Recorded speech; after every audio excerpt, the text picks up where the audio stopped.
Welcome back and to another video tutorial. So last time we test the checkbox, combo box, and radio button. Now we are going to declare variables with a computation. Okay, so to do that, let's create a new project.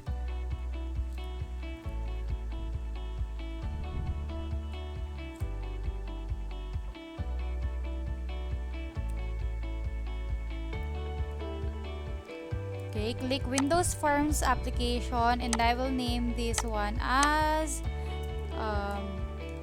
declaring variables with computation. Okay, then click OK. So let's wait for the project to be created.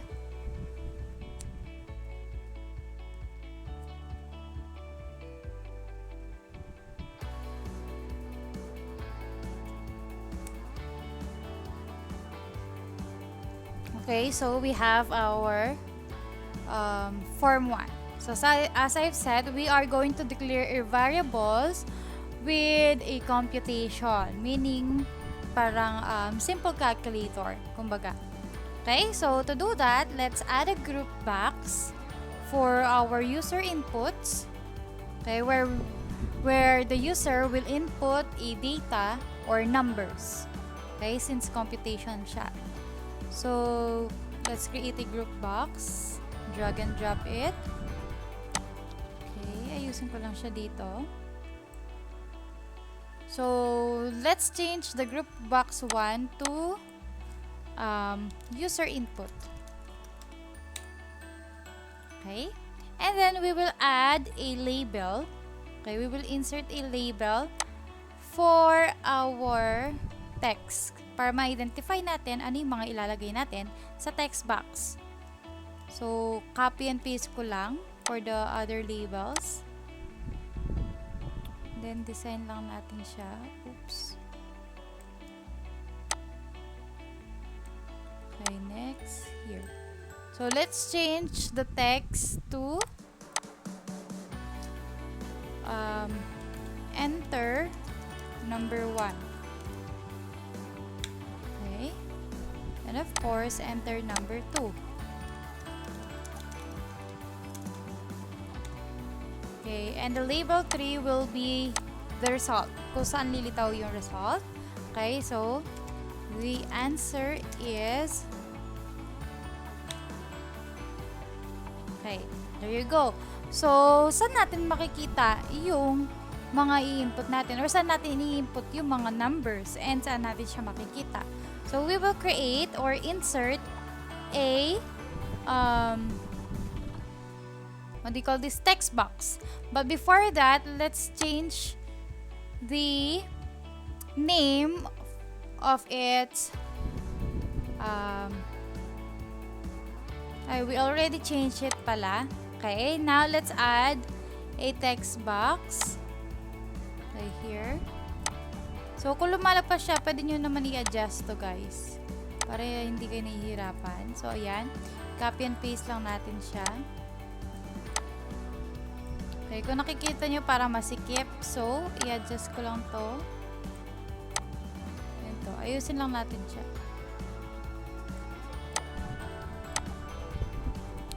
Ayan. Okay. So, pinagpantay-pantay lang natin. So, let's change the name of the first text box to, since it's number 1, txt num1.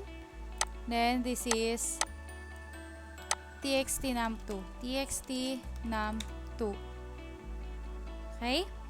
Next, we have, of course, the answer. So, txt answer. Okay, so we are done changing the name for each text box. So, tulad nung ginawa natin on the previous video, we can disable this so that we cannot input, okay, a data on the text answer. So, we will disable it. So, let's make it false. Okay? So, we are done. Now, let's add another group box for our commands. Okay? Yung mga button natin kung para lumitaw yung sagot dito. Okay? So, let's have the group box. Ayusin lang natin siya. Ayan. Okay? So, ito adjust ko lang para ano siya. Ayan. Okay? So, let's change it to commands. Okay. So, as I've said, maglalagay tayo ng button. Okay. So, 2 buttons ang ilalagay natin. It is for the compute. Okay. First button will be compute. And I will make it bold. Where is the font? There.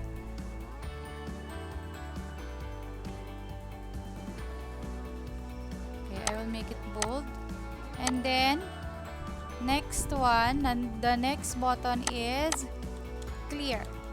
Para maklear niya yung mga in-input nating numbers or values. So, ayan. So, we are all set with our design. Now, we will rename this, of course, to use this for the code. We will rename this as btn compute, and then this is btn clear. Okay, so after we change the name of the compute and clear button, let's start doing our code. Okay, so we will first display a public variable, or we will first declare a public variable. Okay, so by doing that, we will use dimension. Okay, and then since it's number, it can be has what do you call this, decimal. Okay, so we will use double num1 for number 1, and then dbl num2 for the number 2. So as double. Okay. So again, this is a ang ilalagay natin dito, it is a public variable declaration tayo dito. Okay? Next, we have dim. Of course, i-declare din natin yung sa answer natin. Okay? So, dbl answer as double. Okay? Para kapag kinode natin yung sa, answer natin is madedetect niya din. So, save ko muna.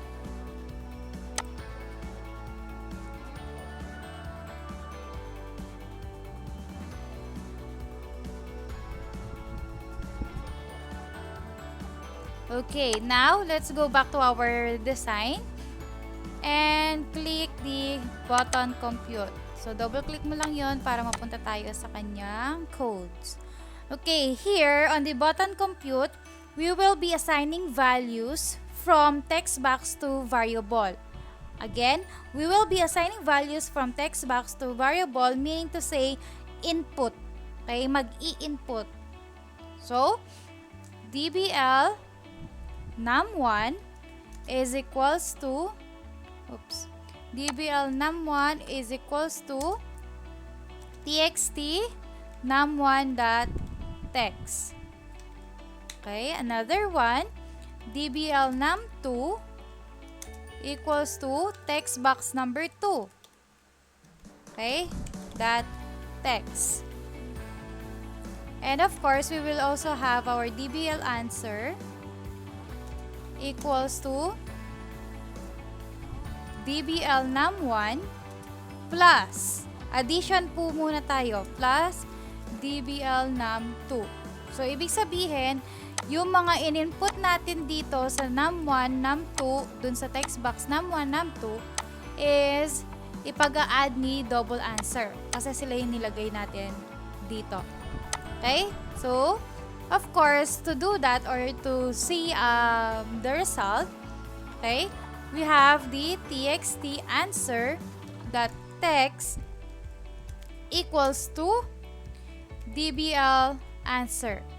Yung txt answer, yung text box answer natin, which is this one, okay, kung ano yung lumitaw na sagot dito, siya yung lilitaw na sagot doon sa text box natin na to. Okay?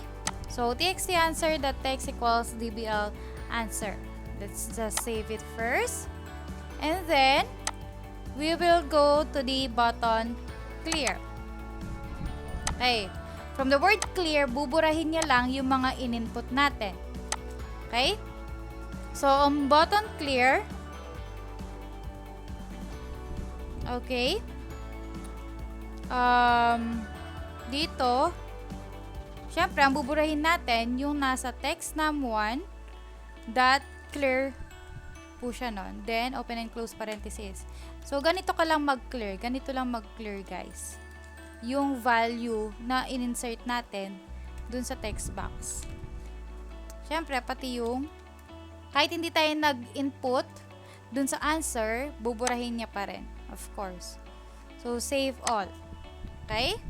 So, explain ko lang ulit. This is a public variable declaration area. Okay? Para magamit natin dito sa mga codings natin. And then, on this part, okay, we assign, etong dalawang to, we assign a value from text box to variable, meaning to say, mag-i-input tayo dito. Okay? And then, dito naman, computation using variables. This will be the computation kung paano siya masasolve. Okay? We use the plus sign. Okay? And then, txt answer that text equals double answer or dbl answer. Here, we assign values from variables to a text box, which is the output. Okay? Tulad nung in-explain ko kanina, this one. Okay? I-display niya. This will be the output. Okay? So, yun po yung program natin for declaring variables with computation. So, let's save it and then let's start. Let's check it. Okay? If it's working. So, as you can see, naka-disable to. Finals natin kanina, ibig sabihin, hindi tayo makakapag-type dito. So, let's type. Let's say, for example, 5 plus 5, since 5 addition yung ginamit natin. Okay? Ibig sabihin, kapag compute yan, 10 ang lilitaw dito. There you go, 10. So, kapag cleaner ko to, mabubura lahat yan. Ganun lang po siya. So, 10 plus 10. Ayan, compute. Ayan. O, ito 5. Compute, clear. So, that's how you declare variables with computation. So, pwede ka nang gumawa ng basic calculator dito. Okay? So, that's it for today's video tutorial. See you on our next video. Good day, everyone!